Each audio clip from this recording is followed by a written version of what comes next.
Among the many events canceled in the last 2 months was the Kingston Canadian Film Festival and its highly anticipated music video showcase. Luckily, since then, most of the entries have been made available to stream, and from those selections, Franco art pop duo Les Soliloques walked away with the Audience Choice Award for La Parole.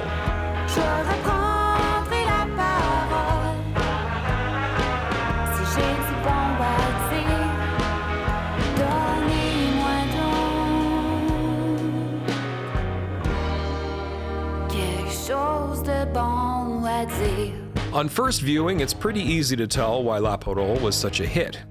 Made in collaboration with Jamstone Productions, the video follows two characters through their personal struggles, exploring themes of anger, depression, and frustration with subtlety and elegance. This is the Kingston Live Podcast. Joining us via Zoom is Erika and Max of Les Soliloques and returning guest Céline Klein of Jamstone Productions.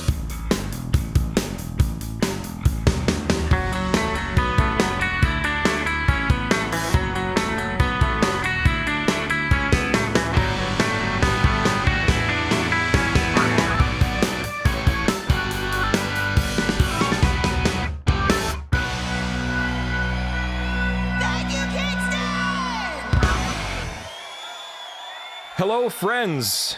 Bonjour, mes amis. Hello. Hi. That's like all the French that I know. Bienvenue sur le podcast. I think that's about all. Unfortunately, I don't think this is going to be a truly bilingual podcast, which it would be nice if it was. We're really lucky that podcast translates into podcast in French. Exactly, same world. Actually, I didn't ask. Riley Jabor, do you speak any French? You know what's weird is the only words I retain from French are enough to like order like a sandwich. Like I only know like jambon, poulet. I almost said chapeau, so that's not part of a sandwich. But for some reason, I can order a sandwich and a hat. Beefsteak, pain. I don't know. Just things you would find in a sandwich. That's it. I'm terrible at French. Nice to have you back, by the way. Yes, thank you. It's nice to be back. I missed you. I missed you. Well, let's. Silence made it weird. Well, like I said, we're on Zoom, so those silences, unfortunately, are kind of inevitable. But we will persevere. We will get through it. But yes, the Kingston Canadian Film Festival, we've talked about this before, did not go as planned, but fortunately the videos for the most part are out. At the time of this podcast recording, La Parole has been released. Great video. Love the video. First of all, congratulations. Thank you. Now, I have to say, I was surprised that it won. It won the Audience Choice Award. I was surprised that it won, and not because it wasn't good, because it was great, but I thought when I saw it, I remember thinking, the French language thing might be a bit of a barrier between, the audience and the music. But obviously that was not the case. It transcended all that and it won. I'm just curious your thoughts about that. Were you as surprised as I was? It was definitely a thought we had at the beginning, like to bring a francophone song in an anglophone city. Like that's why it's also such a big challenge for the video, because people had to understand the lyrics just watching it. They could not, for most of them, not understand the lyrics. So it was tough, but that was cool. That also means like people are really open to listen like French music and just supporting the francophone art. So that's really cool. Erika and Max, was that your reaction as well?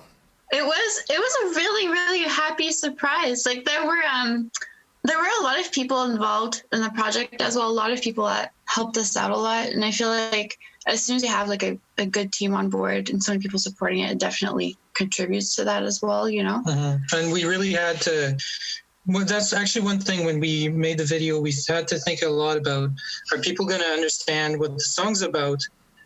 Without understanding the lyrics. So that was another thing I think that video-wise, we kind of had to, we had to plan for that, Well, and, it's almost a cliched thing to say, but music really is a universal language. And when you have the added benefit of the visuals, I mean, it obviously connected with people despite any language barriers. Yeah, I think so. So day of, when Kingston Canadian Film Festival issued their statement that it was canceled due to the pandemic, that was the day that all of the videos were going to be shown publicly for the first time. And it was only a couple hours before the actual event kicked off. Where were you guys, both physically and mentally, at that time when everything was about to go down? We were all together at Red House having dinner celebrating the screening. Oh, yeah, we were all like the actors, the team, like we were like maybe 12 people all at Red House having dinner, having fun. Like, yeah, the screening is in an hour. That's going to be so cool. And I just received the email from Alex Jensen. And I was like, I am so sorry, guys. You just get canceled. We stay here. It's so sad, honestly, because like I'm just so sad for the festival in general. We were like, so many movies I wanted to see, so many good things gonna happen, and like, it just happened an hour before our screening, but it was just super sad. But on a positive note, Céline, this is the second time you've won an award connected with the film festival. Yeah, that's honestly like a bit crazy for me. Like I moved to Kingston a year and a half ago, like almost 2 years ago, and like I had the chance to be twice in the festival and twice to get an award. Like, it's a bit crazy. I'm super happy about that. Like, it's really just helping me so much for like my career and everything. Well, congratulations. It's well deserved. Thank you. Now, how did you guys get connected? Did you know each other beforehand, or were you sort of connected through the film festival somehow to put this together? So we've known Céline for like how long now, Max? A couple of years. Yeah, we've worked together before. She shot her EP release at the Octave Theater. She was there to capture the event, and that's kind of the first time we got connected. So we had worked together before, worked together on pictures, and just as friends too. We've been hanging out for a couple of years, and when this came along, we were lucky to be chosen by Céline, because she really put a lot of thought into who she was going to pick, actually. There was a lot of discussion about the concepts and all that. So we were just really lucky, actually, to be chosen for this. Well, I wanted to ask about the concept too, because I was curious if it was sort of the song driving the concept, or if Céline, you had ideas, or if it was collaborative. How did that come about? No, Max and Erika brought the first concept. It changed a bit over the meetings, because we really tried to work a lot on it and see also what will be realizable with the time we had, because it was not long. Like, I think on January 6th, I had to choose the band. On January 17th or something, we had this event at Tirnanog to announce to the public, and it had to be ready for March 6th. So it was less than 2 months. So anyway, just because of the time we had, there were a lot of things we could not do. So it was like, and how Max just said, like, yeah, I was also really, really interested by the concept. When all the musicians applied to work with me, my first question was, yeah, you're really great and everything, but I want to know your concept. I want to know your idea, because I really want not choose a band because I'm friend with them or something. I want to choose a musician because of his concept. I really want to work on a story. I didn't want to do like a live performance or something like that. I wanted to be more narrative and more fiction. And the guys brought this first idea, and I thought like super cool. And it was still a little bit different than what we did, but it was we just changed it a little bit over the meetings. But just their concept was really good, and also it was francophone, and I'm really trying to support the francophone because I am francophone. There is not a lot of francophone artists in town, and I really want to try to like work with them as much as possible and help them. It was a combination of a lot of things. You're not the first producer of one of these videos that's mentioned being interested in a concept and not just making a music video, because you want it to be, you know, between the musician and the producer, you want it to be mutually artistically satisfying. So it's interesting to hear that seems to be the case all across the board, that people picking the artists, or at least having these conversations with the artists, they don't want to just make a, you know, hey, let's just have a performance video. They want to do something creative and interesting and compelling. Yeah.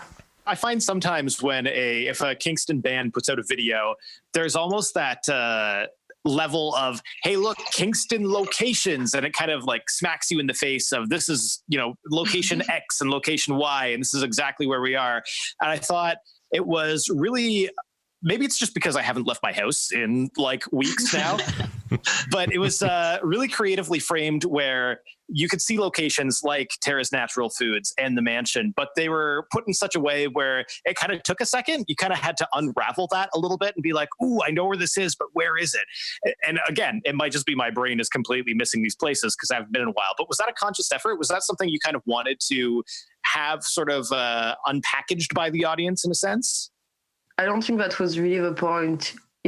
We were just looking for so many locations for so long, and when we got the location, we were just basically going for them.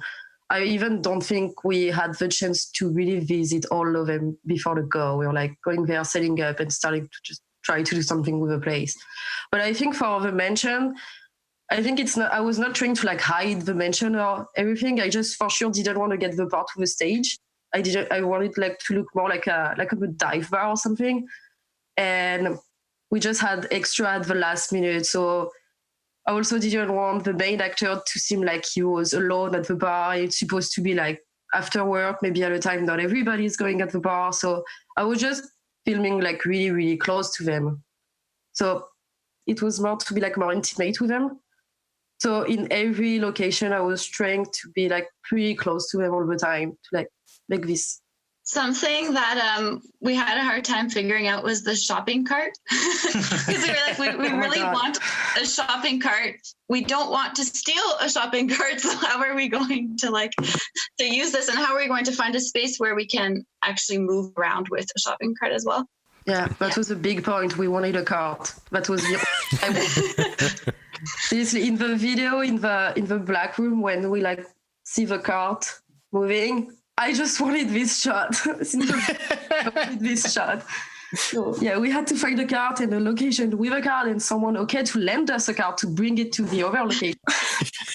This sounds very Trailer Park Boys. That's what it felt like, honestly. But like Tara's was so nice about it. We asked them and they were like, yeah, sure. Like as long as you bring it back, you know, it felt very strange walking out of there with the cart and putting it in our car and like people just kind of watching us and being like, what are you doing? We were really lucky, honestly, with the location. Like everybody was so supportive. I asked Cody for the mansion, he said yes. We asked Tara, they said yes. The office scene, it's a VIAC for me, so a francophone organization. Max and Erika worked there before, they said yes. And the dark room was at the Centre Culturel Frontenac, also a francophone organization, and I worked there before, and they also said yes. So like, people were really supportive, mostly in the francophone community. But that was really, really nice.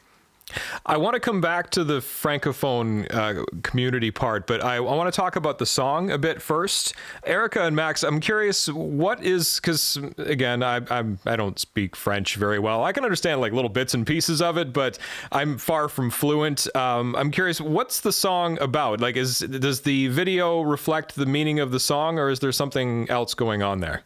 A little bit, yeah. The song itself is called, well, it loosely translates to speech or speak or something along those lines. But the main line is about a vow of silence. So that's kind of like the guiding idea, where you feel like you're being muzzled, or you feel like everything's taking the will to speak away from you, and so that's pretty much what the song's about. And in the video, I think we try to portray that in two different ways, and two different ways to deal with that feeling, I think, is how that kind of Yeah, I think that's how that panned out. It turned into one person who kind of lives their distress silently, another person who very vocally leaves their job and whatnot. So, yeah. So that's really the whole idea of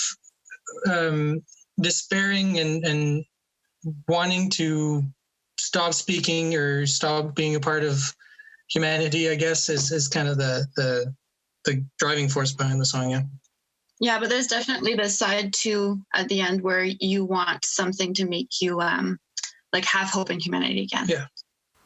Well, that's great to hear because the video just expresses that beautifully. So good job, everyone. Thanks. On that note, why don't we listen to the song? Sure. So this is La Parole by Les Soliloques on Kingston Live.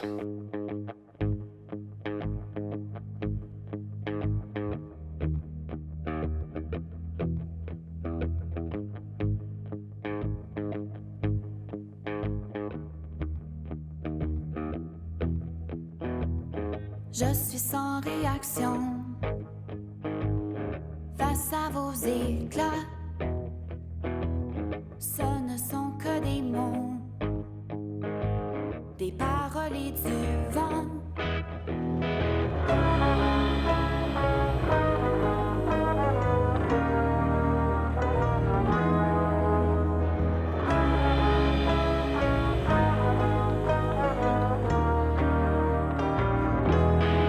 Je ne serai jamais guéri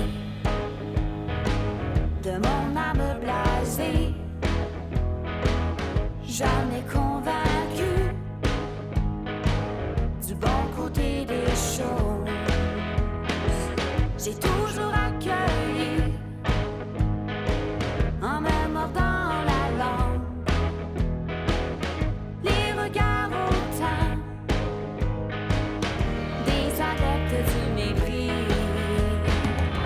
Ce ne sont que des mots, des paroles et du vent. Devant vos serments, je ferai peu de silence. Vous m'avez coupé la langue pour la donner au chat. Je reprendrai la parole si j'ai du bon à dire. Donnez-moi donc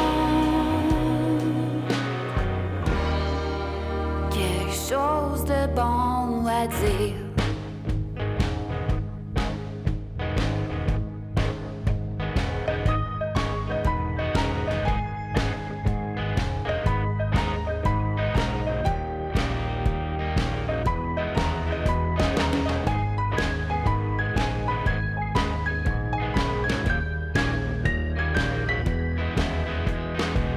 J'ai été étourdi par ce vacarme incessant. Mentez-moi donc, ne suis-je pas digne de vos remords? Ce ne sont que des mots, des paroles et du vent. Devant vos serments, je ferai peu de silence. Vous m'avez coupé la langue pour la donner au chat. Je reprendrai la parole si j'ai du bon à dire. Donnez-moi donc quelque chose. Vous avez la parole de cette âme blasée, qu'elle reprendra la parole s'il y a du bon à dire. Quand aurais-je donc quelque chose de bon à dire? I love the song. The song sounds great. And the thing that I miss other languages. Like French is such a beautiful language to sing in. So I know that's not a question, and it's it's hard to do these when we have this delay. I guess I want to get a sense of like how you feel about singing in French language to an primarily English speaking community. Yeah, it's definitely interesting because okay, normally when we play out in the community, either we do half a show in French, half a show in English, or we'll do a couple French songs in an English set. Things like that, people tend to be like pretty interested in. And they'll even request songs in French sometimes, with which I didn't really expect at first in English shows, but that was really encouraging to see. And this was from like Anglophones, you know? So we definitely felt there was an openness, but we haven't really played many shows with Les Soliloques. We actually, we got a grant from the Ontario Arts Council to put a show together. So we were in the middle of doing that, and then COVID hit. And so now we haven't been seeing our band members, and we'd actually booked shows for the summer, but we haven't been able to really take out, you know, the show. So yeah, I guess we'll see. And the other thing about playing in Kingston is that there is a certain francophone base with the military base.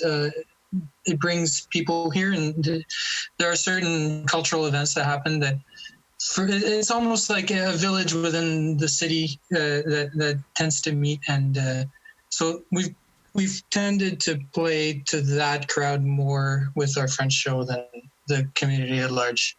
Similar to that question, I sometimes find it, as a music fan who is barely speaks one language, I find it weirdly comforting sometimes to listen to music in languages that I don't speak, like listening to a French folk song, or listening to, I find different genres sometimes lend themselves to different languages better.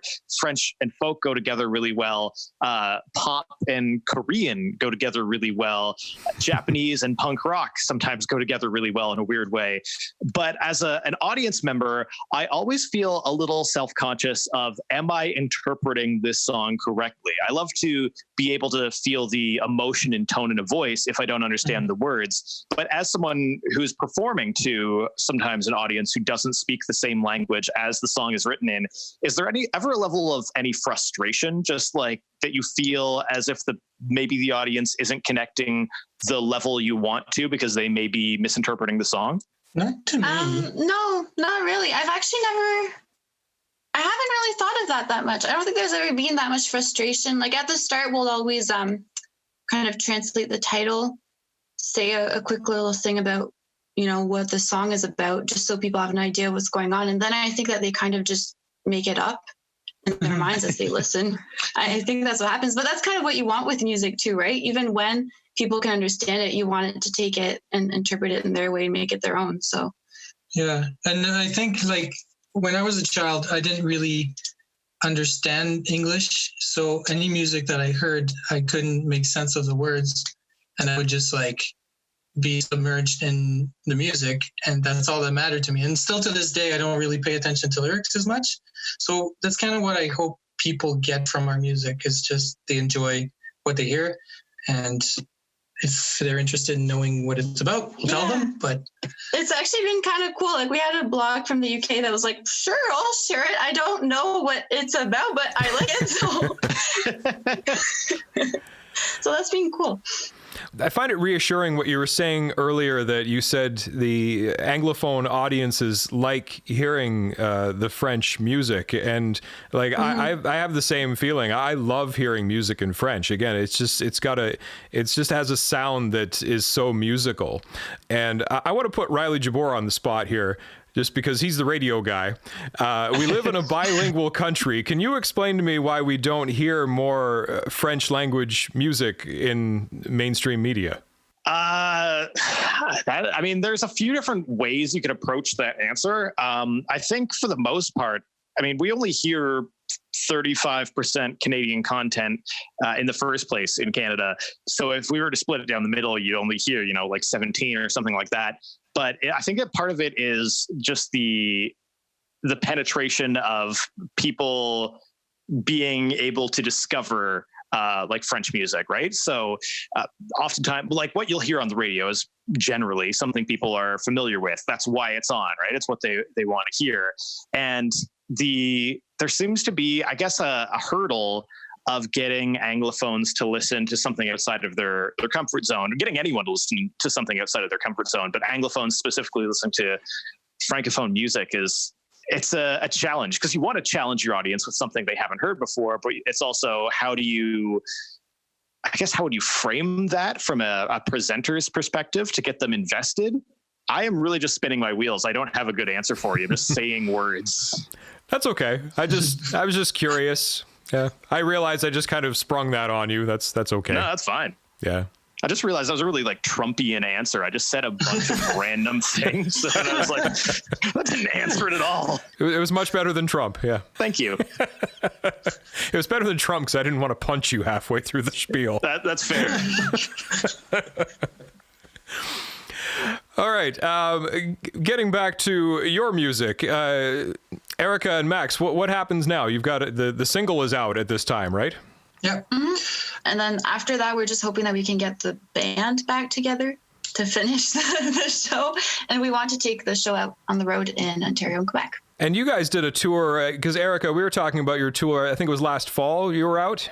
Yeah, so we went from Kingston to PEI, and it was kind of funny because people thought we were on tour before, but we just ended up doing a ton of shows and it looked like a tour, but that was the first actual tour that we did. And it was so much fun. That raises an interesting question about touring, because speaking to Anglophone bands who have come from the East Coast, they always say it's great when you get to Kingston, because that huge stretch of Quebec, there is not much room for English-speaking bands to play a gig, because they don't know how to communicate with the club owners, and they don't have a market for it there. But as a English-speaking band that's based in Ontario and has proximity to Quebec, how do you plan out your tours if you were to go on tour? I mean, there's lots of Quebec to our east, but do you know what markets you would want to hit in Ontario that have a certain level of Francophone population, or is that something you even really take into consideration as a band that does a little bit of each in each set? We're aiming for the big centers, because pretty much anywhere that you can find a large amount of people, you'll find a certain amount of Francophones or enough people interested to show up at your show. So the shows that we had lined up right now were Ottawa, Wakefield, Toronto, and we were working on Montreal, but now booking shows seems a little bit like a long shot at this point. But we actually prefer, and also one thing I forgot, Northern Ontario has quite a few pockets of Francophone places, and it's a little bit easier to get into. Well, I don't want to say easier, but it's a little bit less competitive, because there is less competition to get into the halls. You know, like let's say like a Grand Theater, or the Octave Theater more so, where it's a Francophone content. So that's more what we're aiming for midterm, you know, in the medium long term. Anywhere that people will have us really is where we'll play for now. I can't believe I forgot about Northern Ontario. A bunch of my best friends are all Francophone from up in Hearst. So shout out to Hearst, Ontario, way the hell up there. Well, guys, I hope you can get the band back together soon and get out there. I'm sure you're eager to get out, and I'm sure there's a lot of other musicians eager to get back out and start playing soon. So hopefully we'll see you out there soon. Yeah, thanks, John. Thanks for having us. Thanks for having us. Yeah, this was tons of fun. Great talking to you. This has been Kingston Live. We encourage you to rate us on your listening platform of choice and subscribe where possible. Kingston Live was recorded in Kingston at Titan Sound. Hosted by John Sanfilippo and Riley Jabbour. Writing and research by Peter Sanfilippo. Executive producer Rob Howard. Special thanks to Jackson Coulter and Reed Cunningham. Opinions expressed by Kingston Live guests are their own and don't necessarily reflect the opinions of Kingston Live hosts and staff. We'd love to hear from you. Email us at podcast@kingstonlive.ca.